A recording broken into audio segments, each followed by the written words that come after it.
दोस्तों, एक और नया दिन और मैं बलजीत परमार हाजिर हूँ एक नई कहानी, एक नया किस्सा लेकर। आज आपको एक बार फिर वापस लेके चलेंगे माया नगरी मुंबई में, जहाँ कल देर रात बाबा सिद्दीकी साबका मंत्री, एमएलए और पूरी महाराष्ट्र की राजनीति का एक बड़ा नाम, उसके साथ साथ बॉलीवुड में एक मानी हुई हस्ती, उसका अंतिम संस्कार किया गया।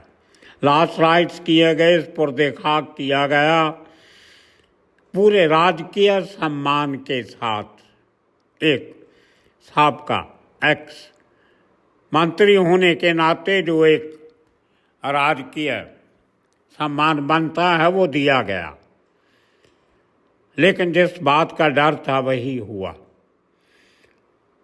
बाबा सिद्दीकी के कत्ल के पीछे जो कहा जाता था कि ये कोई राजसी कत्ल नहीं है, या तो इसका तअल्लुक फिरौती से है, पैसा मांगने से है, जहाँ किसी इस किस्म की और ऐसी एक्टिविटी से है जिसमें कुछ और लोग इन्वॉल्व होंगे। एसआरए जो स्लम रिहेबिलिटेशन अथॉरिटी के प्रोजेक्ट चल रहे थे, उनमें बहुत से लोगों की निगाह थी। 4-4 हज़ार, 5-5 हज़ार करोड़ रुपए के वो प्रोजेक्ट्स थे जिनको हथियाने के लिए कोई भी आदमी या संस्था कुछ भी हथकंडे अपना सकते हैं।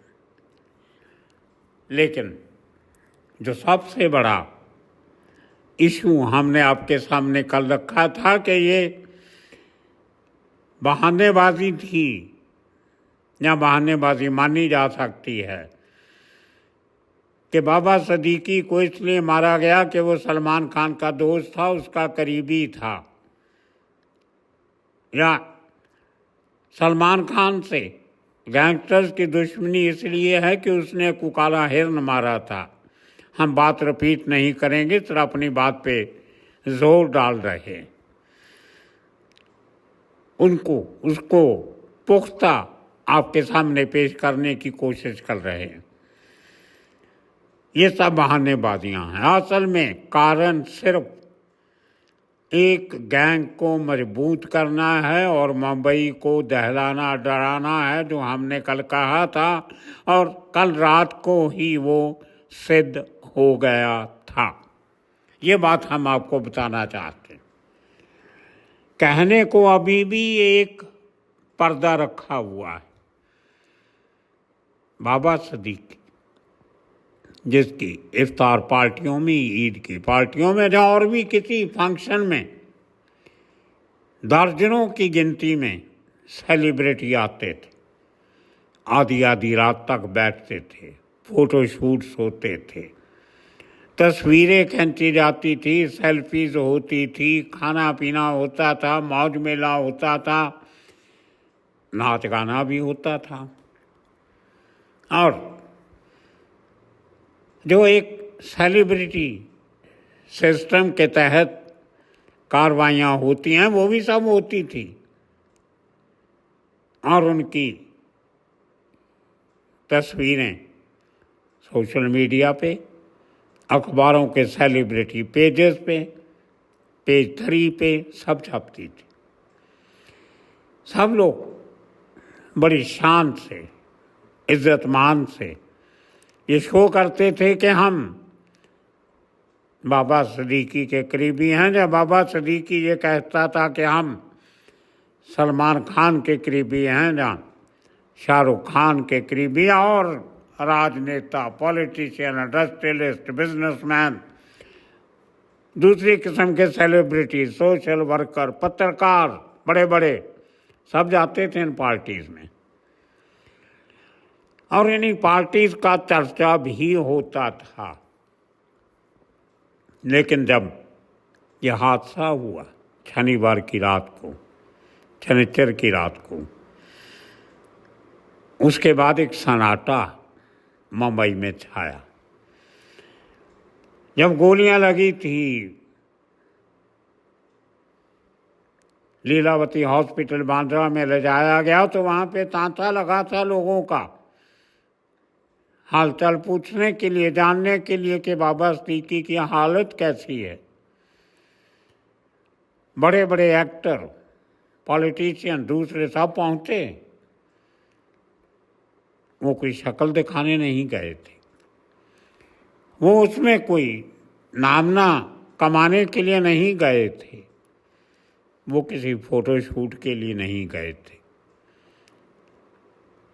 एक आदमी का पता चला कि उसको गोलियां लगी हैं, अस्पताल में है, उसका हालचाल पूछने गए थे, पता चला नहीं है तो, और रोते हुए बाहर निकले। जब सलमान खान बाहर निकला तो उसकी आंखों में भी आंसू थे जो सबने देखे। लेकिन उसके बाद जो हुआ वो किसी ने भी सोचा नहीं था।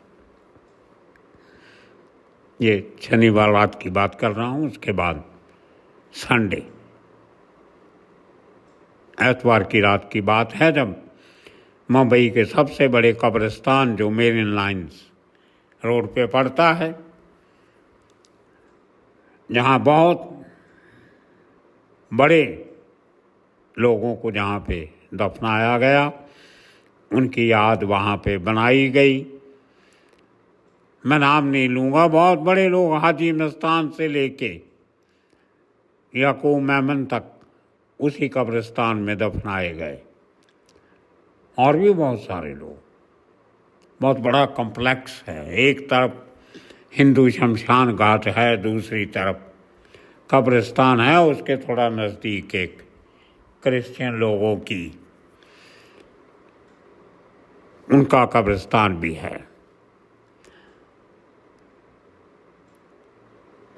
बहुत बड़े लोगों को वहाँ जगह मिलती,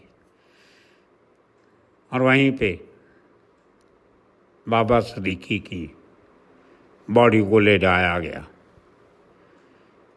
लेकिन जिस तरह की भीड़ या जिस तरह का हजूम या जिस तरह की हाजिरी बाबा सिद्दीकी के घर पे थी या लीलावती हॉस्पिटल के बाहर थी, उस किस्म की कोई हाजिरी उस कब्रिस्तान के बाहर या आसपास नहीं थी।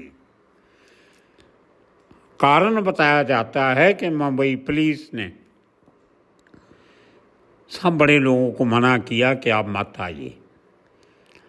एक तो रात का समय, सिक्योरिटी का इशू, दिन होता तो और बात थी, रात में कौन कैसे आएगा, गोली कहाँ से चलेगी या नहीं चलेगी, उसको मद्देनज़र रखते हुए ना तो कोई बड़ा पॉलिटिशियन आया, कोई मंत्री संतरी आया, ना कोई फिल्म इंडस्ट्री के लोग पहुँचे, ना बड़े बिल्डर पहुँचे जिन्होंने अपनी ज़िंदगी की आधी उम्र बाबा सिद्दीकी के रहमो करम पर जिए, बिताई, उसके साथ मिलके पैसे कमाए, उसके साथ मिलके धंधा चलाया, लेकिन कब्रिस्तान नहीं पहुँचे। अब बहाने तो सब लगाएंगे कि हमें पुलिस ने मना किया, परिवार ने मना किया, शासन ने मना किया, प्रशासन ने मना किया, लेकिन अंदर की बात यह है कि सब डरे हुए।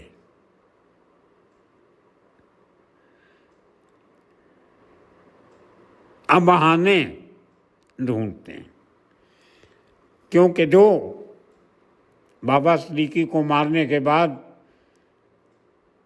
शिबू लोनकर ने सोशल मीडिया पे पोस्ट डाली, उसमें सबसे बड़ा जोर इस बात पे दिया गया था कि जो वो आदमी सलमान खान के साथ खड़ा रहेगा उसको हम देखेंगे। और ये पोर्ट्रे किया गया, ये दिखाने की कोशिश की गई क्योंकि बाबा सिद्दीकी सलमान खान का दोस्त था, इसलिए उसको मार दिया गया। अब कौन आदमी ऐसा चाहेगा जो बाबा सिद्दीकी का दोस्त बन के उसके सुपुर्दे खाक होने की रस्म में शामिल होने के लिए कब्रिस्तान तक जाए? डरे।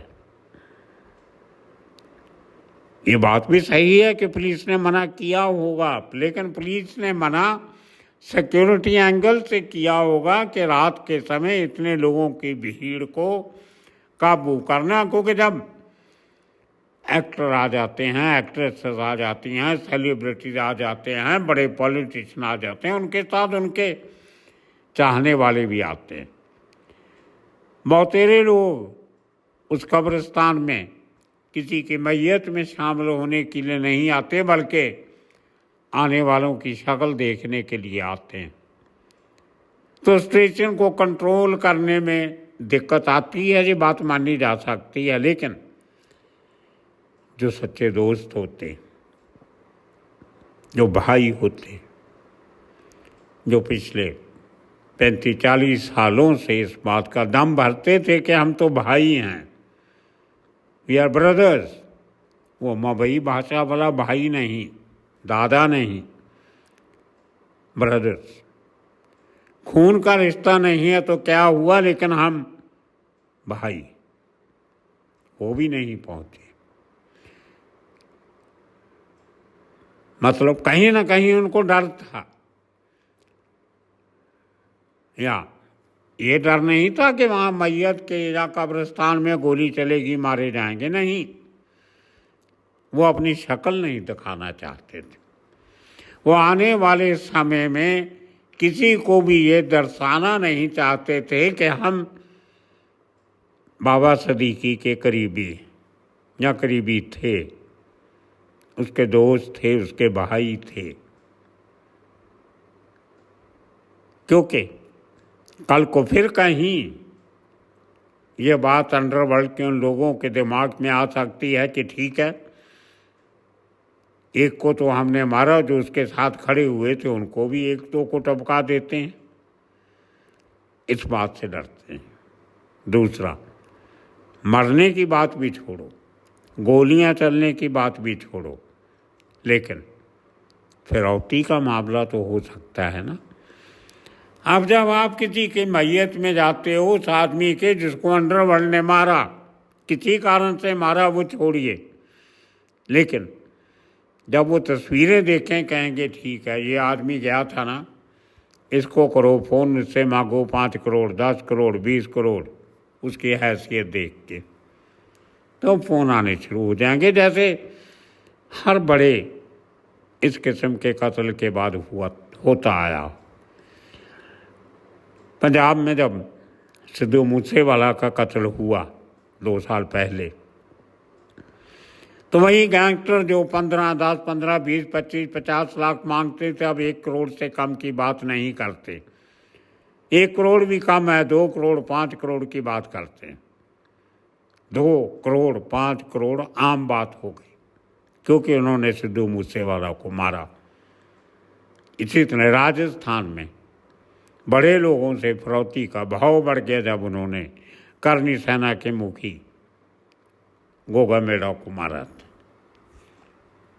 उसी तरह मुंबई में उनकी डिमांड का मुंह बहुत बड़ा हो गया है बाबा सिद्दीकी की मौत के बाद। कहीं ना कहीं क्रिमिनल्स ऐसे सॉफ्ट टारगेट्स को ढूंढते हैं जिनके मरने से उनका फायदा होता, और वो तो जेल की सलाखों के पीछे बैठे हैं, सेफ हैं, उनको उनकी जान को कोई खतरा नहीं है। लेकिन 20,000, 50,000 लेके कत्ल करने वाले गरीब घरों के मजबूर नौजवान बहुत मिल जाते हैं, और ख़ास तौर पे वो जो किसी ना किसी मजबूरी से एक काम कर बैठते हैं, गलत काम, उसके बाद जेलों की सलाखों के पीछे पहुंच जाते हैं और सलाखों के पीछे उनको मिल जाते हैं और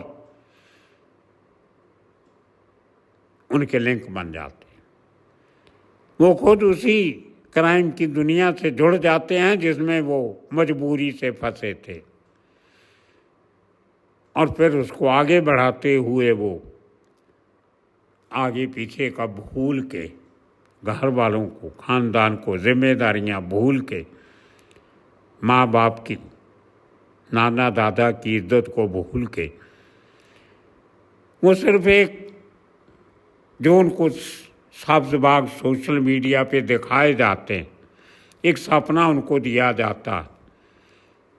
और इनमें जो सबसे बड़ी बात सपने की इन लोगों ने मानी। मुंबई पुलिस के सोर्सेस ने बताया कि जो लोग पहले सलमान खान को मारने के जो कोशिश की गई उसमें शामिल थे, उनको बहुत बड़ा प्रलोभन दिया गया था कि अगर आप ये काम करोगे और आप पकड़े नहीं गए, काम कर दिया कामयाबी से, तो हम आपको देश के बाहर भेज देंगे। अब दोस्तों, बाहर देश के बाहर जाने के लोग को लाखों करोड़ों रुपए खर्च करते हैं। इन लोगों को लगा कि 4 गोलियां चलानी है, उसके बाद हमें कहीं विदेश भेज दिया जाएगा। जैसे इन बड़े बड़े गैंगस्टर्स के अपने भाई भतीजे भांजे सब बाहर बैठे हैं, दोस्त बाहर बैठे हैं, और बड़े लोगों को बाहर भेज दिया तो हमें भी भेज दें। इस किस्म के लालच दिए जाते हैं कत्ल करवाने के लिए। और ये मंदबुद्धि बच्चे छोटी उम्र के बाहर जाने का शौक है, लेकिन क्राइम करके बाहर जाना चाहते, को अपना पैसा है नहीं, तो अपने बड़े आकाओं को, सरगनाओं को खुश करने के लिए उनके इशारे पे बड़े बड़े काम कर देते हैं, रिस्क लेते हैं। पकड़े गए, अब जो तो मर्डर में अंदर चले गए, उनका जल्दी बाहर निकलना मुश्किल है। निकल भी आएंगे तो उनका पासपोर्ट नहीं बनेगा नहीं तो नकली बना के भेजा जाएगा। उनको ये भी बोला जाता है कि देखिए, हमारे लोगों के पास 18-18, 20-20 केस चलते थे, हमने फिर भी बाहर भेज दिया। आप चिंता मत करो, आप खाली काम करो, क्राइम करो, भेजने की जिम्मेदारी हमारी। उस लालच में लोग चले जाते हैं। नहीं दोस्तों, ये कोई धर्म का काम नहीं है, किसी धार्मिक स्थान पे पूजा का काम नहीं है, ये आस्था का काम नहीं है। आदमी आँख मूंद के ये सब काम कर देगा। जो आदमी जो करता है उसको पता होता है मैं किसी को मारने जा रहा हूँ, मर भी सकता है, बच भी सकता है। गलत काम करने जा रहा हूँ ये पता होता है, उसके बाद भी वो करता है। ये एक हमारी ट्रेजिडी, त्रासदी। तो आप देखते हैं ये लोग जो इतने यंग उम्र में 17-18 साल की उम्र में क्राइम करके जेल गए, आज उनकी उम्र किसी की 21 साल, किसी की 22, किसी की 23, और इतना लंबा लंबा उनका क्राइम इतिहास बनता जा रहा है। और उनकी वजह से जो एक समाज में डर का, दहशत का माहौल बनता जा रहा है, इसकी खबर उनको नहीं है, वहाँ तक नहीं पहुँच सकते बेचारे। उनकी दिमाग की उडारी या उनकी हैसियत इतनी नहीं है कि वो सब सोच सकें कि जो लोग उनसे ऐसे काम करवा रहे हैं वो तो इनके भर पे और करोड़पति हो जाएंगे और ये सलाखों के पीछे सूखी रोटी को तरसेंगे। ये एक ट्रेजेडी, एक तरास। और हमारी सरकारें और हमारी एजेंसियां पता नहीं क्यों ऐसे लोगों को कानून के मुताबिक दंड देने से या सज़ा देने से क्यों कतराती। महाराष्ट्र पुलिस जो पिछले 2-2.5 दिन से इतनी टीमें उनकी भागदौड़ में लगी हैं, कोई राजस्थान में, कोई हरियाणा में, यूपी में, पंजाब में, उज्जैन में, मध्य प्रदेश में, काम क्या है? आरोपियों को उनकी गुनाह की सज़ा दिलवाना। लेकिन कामयाबी कितने % होगी इसकी कोई गारंटी नहीं। वो गरीब लोग जिन्होंने गोलियां चला दी 50,000 लेके, उनको सज़ा हो भी गई तो क्या क्राइम ख़त्म हो जाएगा? जो इनके सरगना हैं, जो इनको इस रास्ते पे डालते हैं, जब तक उनके ऊपर नकेल नहीं कसी जाएगी ये क्राइम, ये जराइम ये बंद नहीं होगा। उनकी जो पैट्रनेज पॉलिटिकल पार्टीज करती हैं वो बंद करनी पड़ेगी, जो बहुत मुश्किल काम है। जब सरकार की बिल नहीं, सरकार ये काम करना नहीं चाहती, पॉलिटिकल पार्टीज इसके खिलाफ खड़ी नहीं होती, तब तक इस किस्म के क्राइम्स को, इस किस्म की हरकतों को रोकना बहुत मुश्किल है। कोलैटरल डैमेज भी बहुत होता है। शनिवार की फायरिंग में जहां बाबा सदीकी को गोलियां लगी, उसका बेटा भी निशाने पे था। अगर वो बाहर निकला था गोलियां उसको भी लग सकती थी, और जो बाहर लोग खड़े थे उनको भी लग सकती, तो लगी भी हैं। एक शख्स की तस्वीरें तो आज सामने आ गई जिसके पाँव पे गोली लगी और गिरा हुआ ज़मीन पे, लोग उसको अटेंड कर रहे हैं। अब इतनी भीड़ में आप गोलियां चलाओगे तो क्या और किसी को नहीं लग सकती? अब उस शख्स जिसको गोली लगी, जिसका किसी को लेना देना नहीं, उसका क्या कसूर था? उसकी भरपाई कौन करेगा? तो दोस्तों, एक कदम जो गैंगस्टर्स ने उठाया अपने धंधे की कमाई में बढ़ावा करने के लिए, एक्सटॉर्शन करने के लिए, उसमें वो काफ़ी हद तक कामयाब हो गए। अब मुंबई के सेलिब्रिटीज़ अपना मुंह छुपाते रहेंगे, कोई सामने नहीं आएगा, और जब फ़ोन आएगा तो वो हाथ जोड़ के अपना पैसा उनके पास पहुंचा देंगे। यही तो वो चाहते थे और वही होने जा रहा। कोई किसी को बताएगा नहीं कि मेरे से पैसा मांगा गया और मैंने इतना पैसा दे दिया, क्योंकि अगर बताएगा तो हशर क्या होगा ये उनको भी पता है और आपको भी पता। बस ये एक काम था जो अंडरवर्ल्ड को करना था, उन्होंने कर दिया। अब आगे आगे देखिए होता है क्या। तब तक आप सबका बहुत बहुत शुक्रिया, धन्यवाद।